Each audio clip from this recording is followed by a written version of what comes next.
Imagine acordar em um país e, ao final do dia, ele ser completamente diferente. Foi exatamente isso que aconteceu no Brasil em 15 de novembro de 1889. Por quase 70 anos, o Brasil foi uma monarquia governada por um imperador.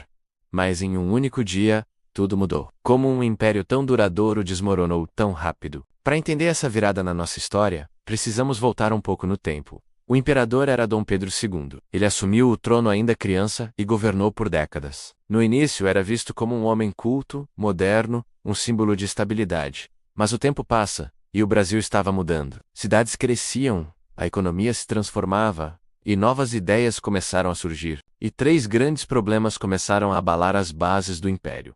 O primeiro foi a questão da escravidão. A pressão para acabar com esse sistema cruel era enorme, tanto dentro quanto fora do Brasil. Quando a Lei Áurea foi assinada em 1888, libertando os escravizados, uma parte importante da elite, os grandes donos de terras, se sentiu traída. Eles perderam sua mão de obra sem nenhuma compensação do governo e retiraram seu apoio ao imperador. O império perdeu uma de suas principais bases de sustentação. O segundo problema estava nos quartéis. Os militares, que lutaram e venceram a Guerra do Paraguai, voltaram para casa esperando reconhecimento, melhores salários e mais poder. Mas eles se sentiram esquecidos e desvalorizados pelo governo imperial. Dentro do exército começaram a circular ideias republicanas. Muitos oficiais passaram a acreditar que uma república seria um governo mais forte, mais moderno, e que daria ao exército o valor que ele merecia. E por fim, havia o descontentamento nas cidades. Intelectuais, jornalistas e a nova classe média urbana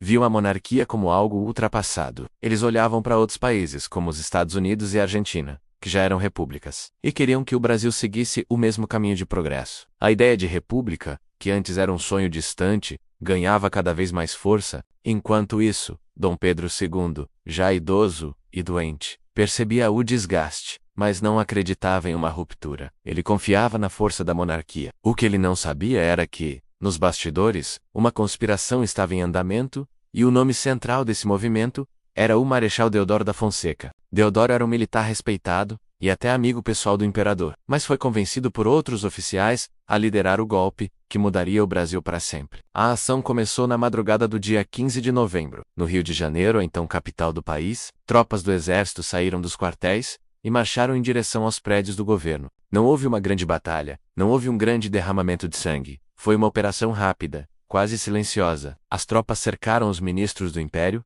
que foram presos. Deodoro da Fonseca, então, declarou o fim do governo imperial. A monarquia tinha acabado. Dom Pedro II recebeu a notícia em seu palácio. Ele ficou surpreso, mas não reagiu com violência. Pouco depois, ele e toda a família real foram informados de que deveriam deixar o Brasil. Em poucos dias, embarcaram para um exílio na Europa, de onde nunca mais retornariam. O imperador que governou o Brasil por quase 50 anos, deixava o país de forma melancólica. A república foi proclamada, mas a maioria do povo não participou de nada. Como disse um jornalista da época, o povo assistiu a tudo bestializado, sem entender o que estava acontecendo. As pessoas acordaram em uma monarquia e foram dormir em uma república sem terem sido consultadas. Foi uma mudança feita de cima para baixo, liderada por militares e apoiada por uma parte da elite. O Marechal Deodoro da Fonseca se tornou o primeiro presidente do Brasil. Uma nova bandeira foi criada, novas leis começaram a ser escritas. A promessa era de mais liberdade, igualdade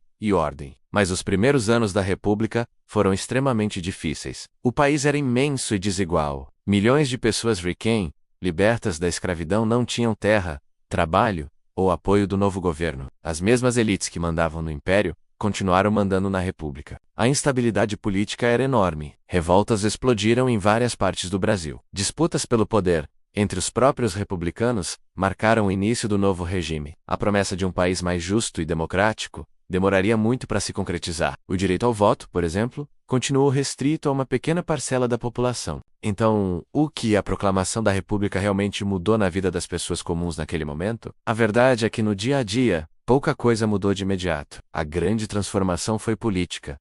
O Brasil deixou de ser uma monarquia hereditária para se tornar uma república, onde, em tese, o poder viria do povo. Mas a estrutura social e econômica marcada pela desigualdade permaneceu quase intacta. Aquele 15 de novembro nos ensina muito sobre o Brasil. Mostra que grandes mudanças históricas nem sempre são feitas com a participação de todos. E que mudar a forma de governo não resolve, magicamente, todos os problemas de um país. A construção de uma nação mais justa é um processo longo, cheio de conflitos, avanços e retrocessos. Hoje, mais de um século depois, a República é uma parte fundamental da nossa identidade. Mas é importante lembrar como ela nasceu. Em um dia tenso, decidida por um pequeno grupo, sem a participação popular.